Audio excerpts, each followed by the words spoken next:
집회 제한은 지자체장의 판단 권한이 아닙니다. 그거는 관할 경찰서장이 판단하는 거고요. 지금 이거는 명백하게 월권이고 위법행위이고 공무집행 방해입니다. 그거는 의원님 혼자 주장하시는 거죠? 제가 생각했을 때 그거 지금 고소고발돼 있으니까 법원의 판례도 법제처의 해석도 경찰의 입장도 모두가 다 동일합니다. 시장님만 그렇게 주장하고 계시는 거예요. 아니 그건 의원님 혼자 우기는 거고 그렇지 않습니다. 난 그런 거 시장님 법은 내가 더 알 겁니다. 대구시에 대한 국정감사에서 용해인 의원과 홍준표 대구시장이 설전을 벌였습니다. 최근 대구 퀴어 문화축제에 대해 홍 시장이 퀴어 축제를 금지한 것을 놓고 서로 내가 맞다며 언쟁을 벌였습니다. 서로의 말을 끊고 마이크가 꺼지고 발언권이 없어도 각자 주장을 굽히지 않았습니다. 그런데 집회 신고가 완료됐던 지난 퀴어 문화 축제를 해산시키기 위해서 행정 대집행을 시장님께서 진행하셨습니다. 시민들을 불편하게 하는 도로 점용은 불법이고 주요 도로는 집회 제한 구역이며 도로에서 집회하려면 지자체의 허락을 받아야 하는데 퀴어 문화 축제는 그러지 않았다. 이게 이제 시장님께서 이 퀴어 문화 축제를 용납할 수 없다고 하셨던 이유인데요. 지금도 그 입장을 유지하십니까? 오해가 좀 있습니다. 어떤 오해일까요? 퀴어 문화축제를 대구시에서는 반대한 일이 없습니다. 행정 대집행을 하신 것에 그런데 대해서 말씀을 드린 겁니다. 집시법 12조에 따르면 거기는 집회 제한 구역입니다. 네. 집회 제한 구역에서 집회를 하려면 도로 점용 허가를 대구시에 받아야 됩니다. 네, 그 부분을 제가 그런데 그러면 좀 도로 말씀을 점용 드리겠습니다. 허가를 받지 않는 집회는 우리는 그거는 허용해 줄 수가 없죠. 네, 시장님 제가 그 부분에 대해서 말씀을 드리겠습니다. 도로가 집회 금지 구역이다, 주요 도로가. 이게 이제 도로법 61조를 근거로 이제 말씀을 하시는 건데 사실 이 주장은 헌법에 위배되는 주장이십니다. 사실 그거 수많은 위헌 판결 판례에서- 났습니까? 네, 수많은 판례에서 지자체의 허가를 받아야 하는 것은 아니라고 명시를 하고 아니, 있고요. 의원님, 그게 시장님, 제가 지금 말씀을 잘못 마저 말씀하시는 드릴게요. 게 지자체의 허가권이 그렇지 않습니다. 있다는 게 아니고 도로 점용을 하라는 네, 제가 그런 말씀드릴게요, 허가를 시장님. 하는 위원장님. 권한은 지자체에 있다는 겁니다. 네, 제가 말씀드릴게요. 2014년 서울지방법원에서 이미 이 도로 점용은 집회 자유 범위 내에 해당되는 행위다라고 판시한 바가 있고요. 2016년 대법원에서도 집회 자유를 실현하기 위해 필요한 물건으로 인정될 경우의 규제는 제한적으로 이루어져야 된다라고 이야기를 했습니다. 그리고 이 건 관련돼서 시장님께서 법제처의 유권 해석도 하셨는데요. 이 경우에 법제처에서 유권 해석을 반려하면서도 모든 경우에 별도로 도로 점용 허가를 받아야 된다라는 취지는 아니다라고 말씀하셨습니다. 앞으로 그거는 넘겨주세요. 법제처에서 해석을 하면서 그 앞으로 오버한 넘겨주세요. 거죠. 네. 그런데 그 제가 시장님. 드리는 말씀은 법원에서 판결할 때도 도로를 점용하라고 판결을 하지 않습니다. 그냥 도로에 점용 행진하라고 역시도 판결을 집회 시위의 합니다. 자유에 해당되는 범위다라고 판결을 내렸다라고 말씀을 드렸습니다. 화면 봐주시죠. 네. 이게 시장님께서 좀 더 페이스북 화면으로 넘겨주세요. 네, 6월 15일에 1시간에 120여 대의 대중교통이 오가는 대구 번화가 도로를 무단 점거하는 축제는 용납하기 어렵다라고 말씀을 하셨어요. 아니 그거는 당연하죠.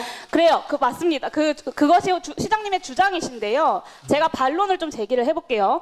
대구 퀴어 문화 축제가 열린 바로 그 도로, 중앙로 대구 대중교통 공영지구에서 대구시의 행사나 축제나 집회가 열린 적이 없습니까? 그거는 우리가 도로 점용을 허가를 하죠. 그렇죠. 있죠. 4월 22일 같은 장소에서 지구의 날 기념 대구시민 생명축제가 열렸습니다. 그리고 5월 13일에는 보시는 것처럼 파워풀 대구 페스티벌도 열렸어요.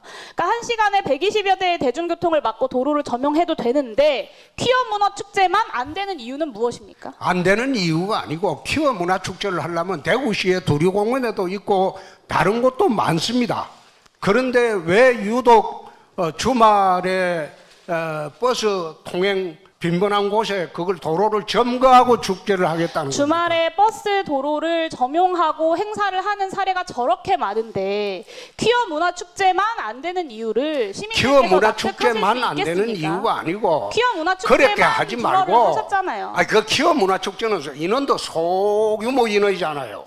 이거는 대구 시민들이 다 참석하는 거고. 네, 소규모 그래서 인원인지 아닌지는 그때는 그리고 그냥 딴 곳에 가서 하라는 겁니다. 네, 시장님 그리고 그 권한은 시장님에게 없다는 것을 말씀드릴 건데요. 그 권한이 중구청장한테 있습니다. 관할 경찰서장에게 해당 도로에 대해서 교통소통을 위하여 필요하다고 인정하면 제한할 수 있다라고 되어 있습니다. 이게 시장님께서 말씀하시는 집시법 12조 내용입니다.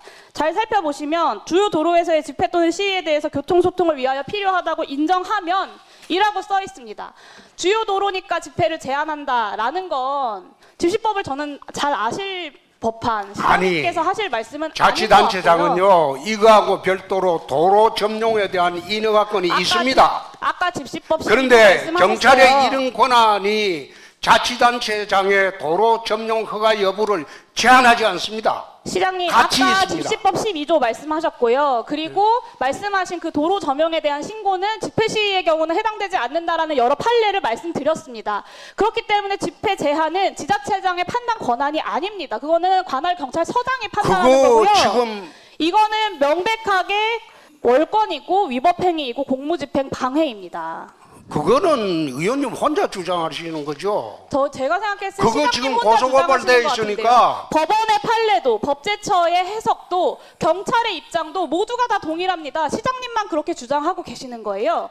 아니 그건 의원님 혼자 우기는 거고 그렇지 않습니다. 난 그런 거 시장님 경찰도 법제처도 그리고 시민사회에서도 모두가 법원의 판례도 모두가 다 똑같이 이야기하고 있습니다. 법제처는 그렇게 해석하지 않았습니다. 법제처는 그렇게 해석했습니다. 제가 다시 읽어드릴게요. 법제처에서는 모든 경우에 별도로 도로 점용 허가를 받아야 한다는 취지는 아니다라고 이야기했습니다. 모든 경우라고 했습니다. 집회 주최자가 지자체의 도로 점용 허가를 받지 않았다는 것이 곧 집회 시위를 불허할 근거가 되지 않는다. 무엇보다도 지자체장에게는 집회 시위를 제한할 권한이 없다라는 것이 경찰과 법원과 법제처의 해석입니다, 시장님. 그럼 제가 이걸 안 물어보겠습니다. 고속도로 차단하고 집회 신고하면 이거 그 바로 시장님, 집회를 할 수 물타기하지 있습니까? 마십시오. 이거 고속도로 점용한 것 아닙니다. 그렇지 않습니다. 이 도로를 점용한 이미 미리 이전에 다른 행사의 사례들, 집회의 사례들이 충분히 있습니다. 그런데 퀴어 문화 축제에 대해서만 불허를 하신 것에 대해서 여쭙고 그랬더니 그 권한을 이야기하시는데 그 권한에 대해서는 경찰도 법원도 법제처도 다 다른 해석을 하고 있다라는 말씀을 드리는 거예요. 아니 그거 참 제가 질문을 했지 않습니까? 집시법 15조에 보면 12조에 보면 그 제한할 수 있는 곳이 여러 곳이 있습니다. 그 전국에 대구에서 9곳이 있어요. 대구에서 9곳이 있는데 그 9곳을 점용을 하려면 시장 허가나 구청장 허가를 받아야 된다는 거예요. 예, 정리 좀 해주시죠. 저한테 있습니다. 중구청장이나 지방자치단체장한테 있습니다. 용현 의원님. 법원에도 그런 권한이 없어요.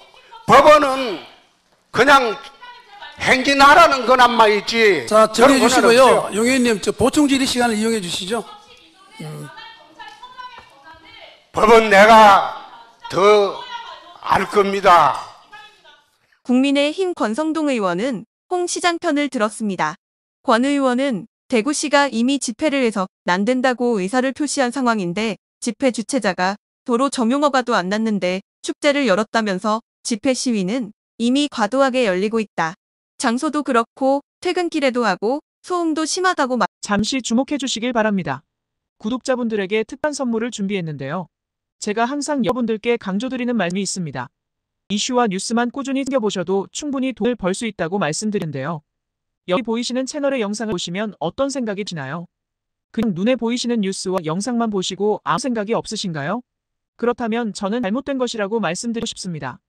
그 이유가 무엇이냐면 제가 8월 초에 뭐라고 말씀드렸나요? 지금은 바이오에 관심을 가져야 한다라고 뉴스만 보고 넘기지 마시고 투자를 직접적으로 생각해봐야 한다고 말씀드렸는데요. 이런 썸네일들과 영상을 통해서 충분히 구독자님들께도 전달이 되셨을 겁니다. 이런 바이오 이슈가 되었을 때 부자들은 어떻게 생각할까요? 바이오 관련주는 무엇이 있는지, 어떤 종목이 가장 좋을지, 어디에 투자해야 돈이 몰릴 수 있는지 자연스럽게 생각한다고 말씀드렸습니다. 지난번에 구독자분들과 함께하는 주식으로 수익 내기를 진행했었는데요. 100% 무료로 진행을 했고 이 사진을 보시면 아시겠지만 구독에는 문자 메시지를 남겨주신 모든 시청자분들께 이렇게 바이오 관련주 중에 가장 급등할 확률이 높은 딱 한 종목을 드렸습니다. 8월 13일에 우정바이오를 추천을 드렸습니다. 여기 나와 있는 사진을 보시면 정확히 얼마에 매수하고 어떤 종목을 사야 하는지 어느 점에 팔아야 하는지 이런 부분들까지 여러분들에게 정확히 알려드렸는데요. 실제로 많은 분들께서 수익을 보셨습니다. 오른쪽을 보시면 알겠지만 8월 13일에 우정바이오를 소개해드리고 나서 실제로 며칠이 지나지 않고 이렇게 주가가 상한가가 되었습니다. 당시에도 굉장히 많은 분들이 제가 드린 이 종목으로 수익을 내셨습니다. 지난번과 똑같이 구독이라는 문자를 보내주시면 이번에 이슈가 되고 있는 주식 중에 앞으로 대장주의 구실을 하면서 주가 가장 크게 상승할 한 종목을 시청자분들에게 문자로 종목명과 사고자 하는 시점을 모두 알려드리겠습니다. 이 영상을 보시고 계시는 시청자분들 중에 종목이 궁금하다 하시는 분들은 남녀노소 시간 뗀 건 없이 이렇게 상담 번호를 항상 남겨놓고 있습니다. 전번호 010-5648-2209 똑같이 무료 급등 주식 문자를 보내드리겠습니다. 돈을 받는 것도 아니고 투자를 대신해드리는 것도 아니고 부담 없이 구독 문자 보내주시면 되십니다. 수익이 나신다면 구독과 좋아요 한 번씩